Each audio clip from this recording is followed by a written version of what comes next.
Well, hello everyone. Welcome back. Thank you for joining us today Recording in progress. for this press conference.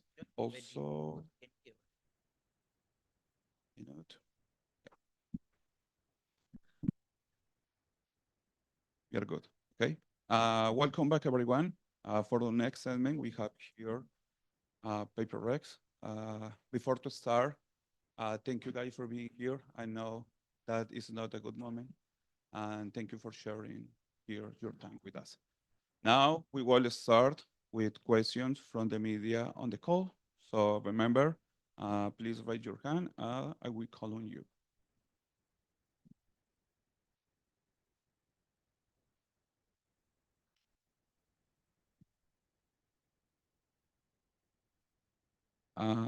Yeah, there you go.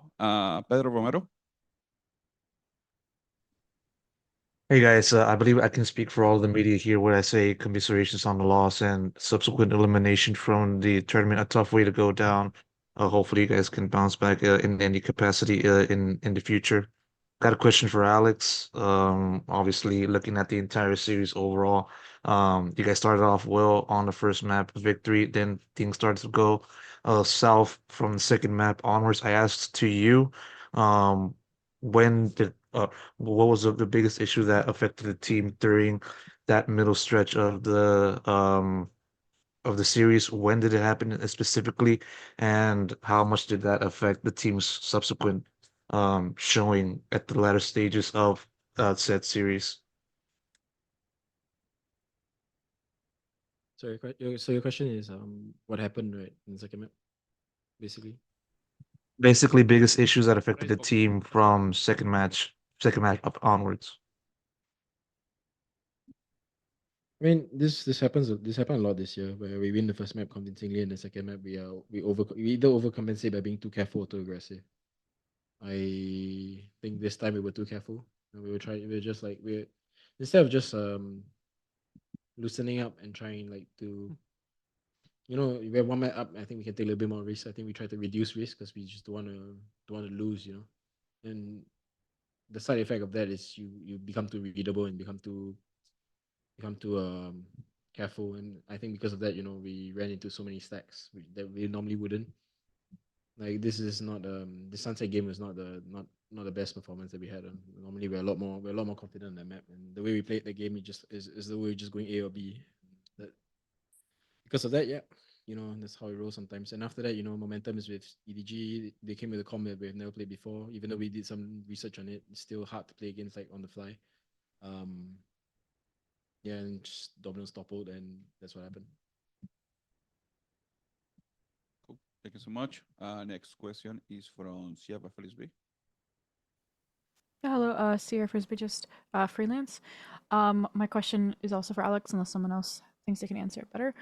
You went back to a Lotus composition for map 3 that you had not run since Master Shanghai. What was the reason for that, and do you feel like that change affected the team's performance on map 3 in any particular way?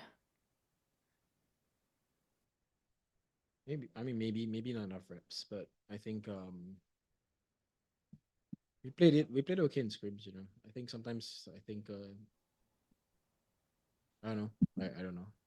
I think it would have been the same no matter what. I think we lost mentally there rather than comp wise. We're making too many like uncharacteristic mistakes. We have certain like protocols that we weren't following or doing because we're trying too hard. So it's like the opposite of map 2. More than a comp problem, it's like instead of map 2 we're too careful, map 3 we're too aggressive. So that's that's what happened basically. Thank you, and commiserations on the loss. Thank you. Thank you. We have more questions in the poll. Please raise your hand.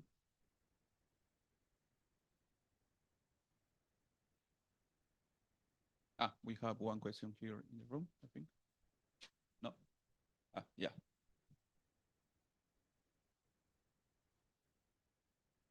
Hello, I'm Via from Nerditude. My question is for the Vi. This year we can say PaperX has had lots of ups and downs. What would you say is the biggest thing you've learned from this 2024 season? I think probably a lot of teams are getting so much better, I guess, compared to last year. I think last year it was easier, I think, to not really to beat them, but like to kind of like maybe read them and punish them with the traps and stuff. But I think this year people are getting so much smarter, like a lot of teams.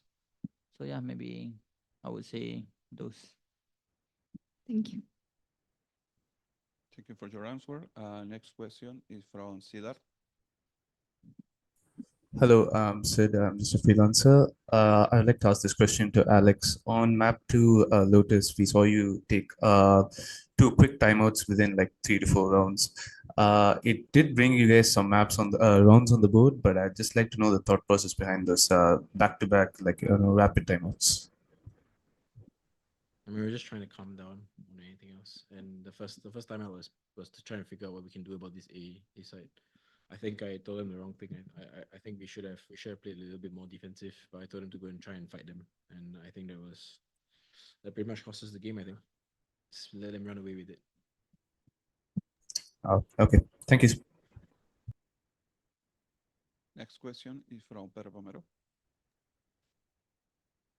Well, I want to send this over to Forsaken this time, given the fact that this was the sixth time that you guys face off against EDG. I want to know from your eyes, what was the biggest challenges that EDG threw upon you guys for this occasion, and how that kind of affected the team's showing today. What was the first question again? Yeah, given the fact that this is the sixth time you guys face EDG in the rivalry's history, what were some of the challenges that EDG showed to you guys that made it that affected the team's performance today? Yeah, I think about EDG is today. I think they just, I would say last time we were crazier than them, but now I think they just become more crazier than us, and we got more like a lot of pressure towards their playstyle, I would say. And I think about maybe Lotus, it's the com is like it's so strong, I would say, and they got us like a lot of like trap and stuff, and we just can't handle it well, I would say. But yeah, I mean EDG, I think overall they are a really strong team. They come from a strong region, so I can't say anything, but they well done today. Thank you so much. Next question is from Sierra Frisbee. Yeah, just Sierra Freelance. My question is for Jing. You thought at the end of last season you needed to take an extended break for your military service, but you got to come back and continue competing with PRX. How did it feel getting to continue competing this season? And overall, how do you think the season went as a result, getting to maintain the core? I mean, I think it was definitely great that I managed to come back. But I think overall this year we didn't do as well as we wanted. I mean, even though we qualified for every single event, but I felt like we could have played way better. But I guess yeah, this year is just not our best year, I guess. Okay, thank you so much. We have more questions in the call.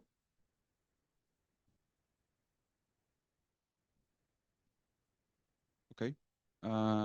It seems that we don't have more questions in the call, but we have one more question here in the room.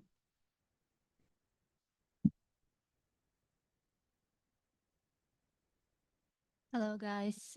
Commiserations on your loss. Today I was at the arena and I met a lot of PRX fans. There was a guy who wants his jet to be like some things, and the guy who thinks that Alex is the best coach in the world. I met Kevin, who was supporting his brother. So there are a lot of amazing people standing outside supporting and loving you. So I just was like, I wanted to ask you to say some words to the fans who were supporting you throughout the season. Thank you. Yeah. I think for me, thank you so much for always supporting us. I know that this year has been a very rough year for us. I mean, I knew that all of you guys has been putting a lot of trust and believing that we would bounce back, and we failed to do and we disappoint you guys, and we are very sorry about that. But yeah, we try our best, and I hope you guys do continue supporting us, and hopefully we bounce back. So yeah, thank you so much.